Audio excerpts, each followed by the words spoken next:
If you're studying for the PMP exam, the PMI already assumes that you understand what OPAs are and what EEFs are.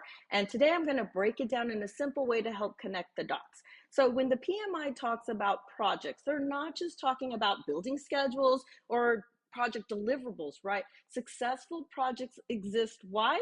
To deliver business value. And that value's already been defined in the business case, and it's supported in the benefits management plan.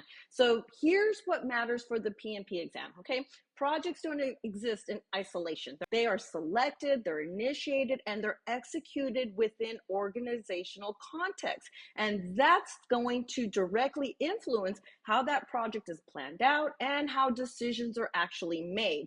And there's two critical organizational influences, and they are your organizational process assets, or your OPAs, and your enterprise environmental factors, your EEFs.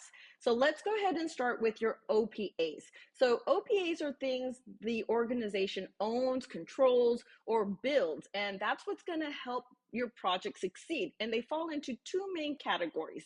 First, we've got processes, procedures, and policies. Things like, say, your change control, your quality standards, procurement rules, safety and compliance policies. These are going to provide consistency across all of your projects, right?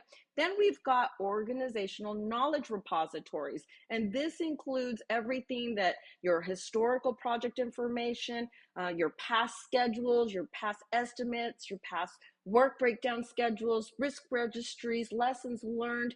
And here's a tip. On the PMP exam, you always need to assume that that information exists and it is readily available to the project manager, because the PMI expects for the project manager to use historical data to plan and make informed decisions on projects. Now let's talk about your enterprise environmental factors, your EEFs. And these describe the conditions that influence your project, but generally, guess what? They are outside of the control of the project team.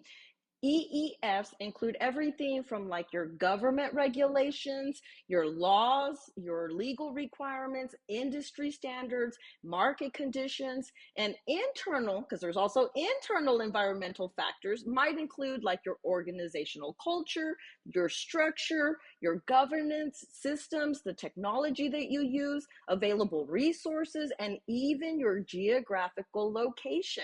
So here's the connection I want you to understand. Your OPAs help you perform the work, okay? And your EEFs shape the environment in which that work must happen. By the way, if this information helped to connect those dots for you, go ahead and hit that like button, share this with someone else that's on their PMP journey, and follow for more information that's going to help bring you clarity. Have a great one. Thanks.